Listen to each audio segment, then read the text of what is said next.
Welcome to our home in San Diego. We're here and you are there, and the purpose of our being with you this morning or this afternoon or this evening is to tell you a little bit about Inspire US. I'm Eileen Haig. I'm the president of Project High Hopes, which is the operating foundation which runs Inspire US. And this is my husband, Ira Eileen, who is the chairman of the board and the inspiration behind Inspire US and Project High Hopes. And you might see in this video from time to time our dog Splenda. And so I would just introduce her as well. So the purpose is, Ira, I would like you, if you would be so kind, to tell our audience a little bit about why it was that you wanted to do Inspire US. I guess it all starts with your early life. My family was an immigrant family from Eastern Europe, in the Lower East Side of New York, in which all of my friends and all of the people that I knew spoke languages other than English in their household to each other and on the street. So it was an immigrant polyglot society which worked very hard to become American citizens. And one of the most treasured things that these immigrants felt was the ability to vote in an election. That really distinguished them, in a sense, from the old country, and it was very, very important. So the whole notion of everybody being able to participate in our democracy and be able to express their view by voting in various elections just became ingrained in my psyche, and I felt that that was just a very important thing, that without it you didn't have a democracy. You had some sort of a totalitarian society in which the rich people controlled everything and the rest of us worked, and we worked for them, and we wouldn't get very far in life, and we wouldn't be able to have our own say in our society. So when I became a lawyer, I focused on civil rights, and that time during the civil rights struggle in the South, this was in Virginia, where I was living and practicing and working for the federal government, as well as working as a private lawyer. So the importance of registering the vote in the South in those days was paramount. And we just had to continue to work, because there was one big problem that we had in the southern states, and that was called the poll tax. The poll tax was a tax that they required that you pay in order to vote.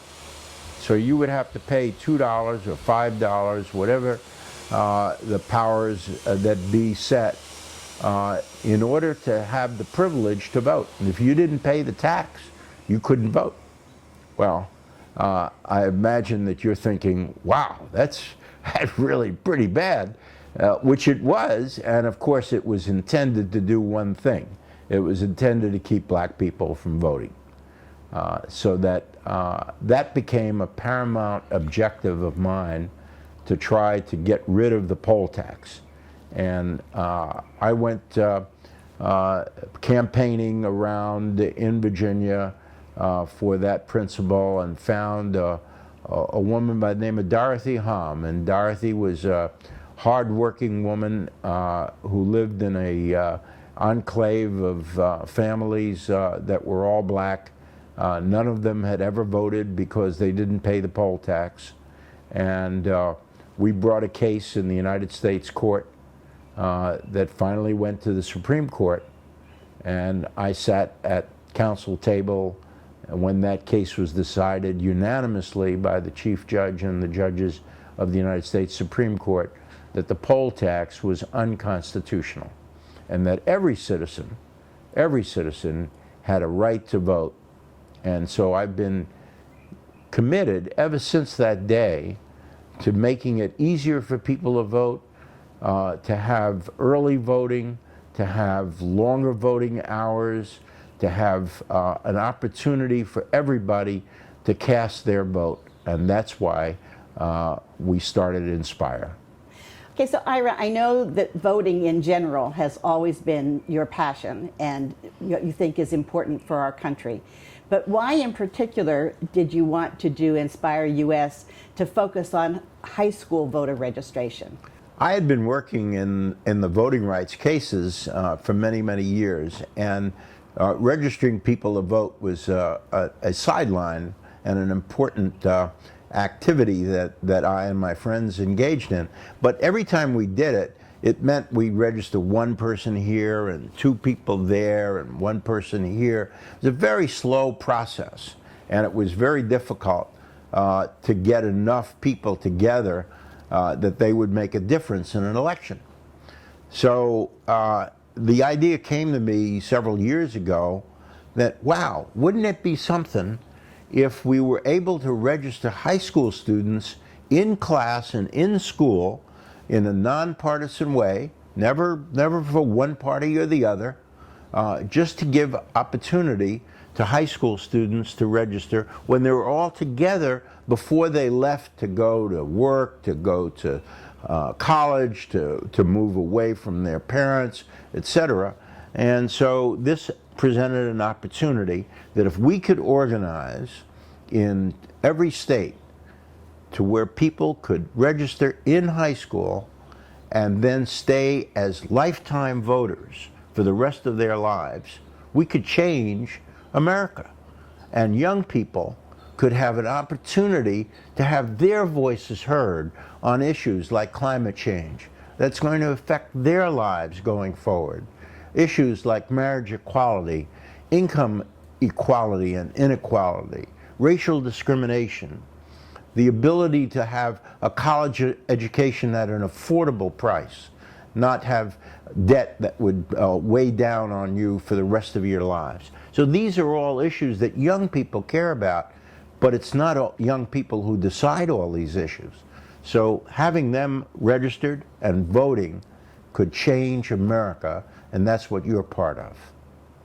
Okay, so one of my favorite stories and one of Ira's favorite stories, and I'm going to ask him to share it with you, is the story about the civil rights movement and how it was that you came to go to see Martin Luther King give I Have a Dream speech. I was organizing black people in Virginia during the civil rights struggle. And of course, you had the opportunity in those days, if you wanted to take it, to be one of the freedom marchers and to go down and face the billy clubs and the water cannons and the shootings and all that sort of stuff.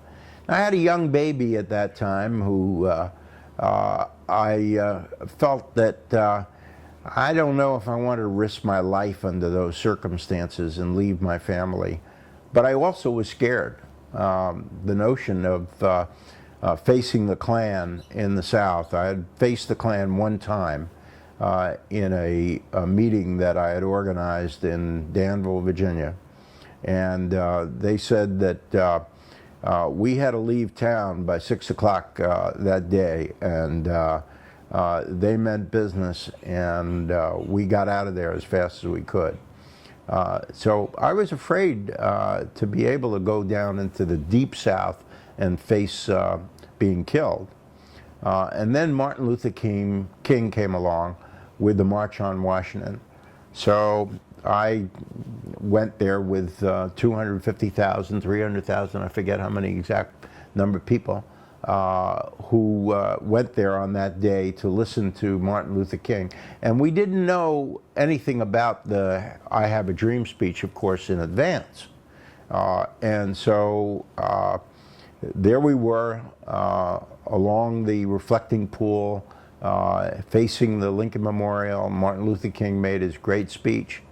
Years later, I met Eileen, and we were talking about our life and this, that, and the other, and I said, well, you know, I was down in Washington in front of the Lincoln Memorial in the I Have a Dream speech, Martin Luther King, and she said, oh yeah, she said, I was there at that same time. Really? She was a young college student at the time at Penn State. I said, really? Well, where were you? I was way back in the crowd along the, oh, she said, I was right up there next to Martin Luther King. I said, what? How the heck did you get there right up next to Martin Luther King? Well, she talked her way in, as Eileen will do. And so she really should explain to you, how did she get next to Martin Luther King in one of the most important speeches in the history of America? Well, the lesson behind that story really is, although it was exciting to be there, you should look to your left, look to your right, look behind you, because you don't know what's happening today with those people and what's going to happen tomorrow and how you might influence each other's lives or each other's thinking. So, you know, that's really what Inspire is all about. It's having wonderful opportunity to be involved in our country. And we always say that you are inspired leaders, are not future leaders. Your time is now. And we are so proud of this program. And I am so proud that we were able to start it and that the people who are engaged in it, both all of our program coordinators and our national staff and our mentors and all of our students, our alumni and our current classes are going to carry this forward. So carry on and good luck and do wonderful things. Thank you. Well, I want to say thank you and emphasize that what's important about Inspire and what you do is your time is now. Thanks.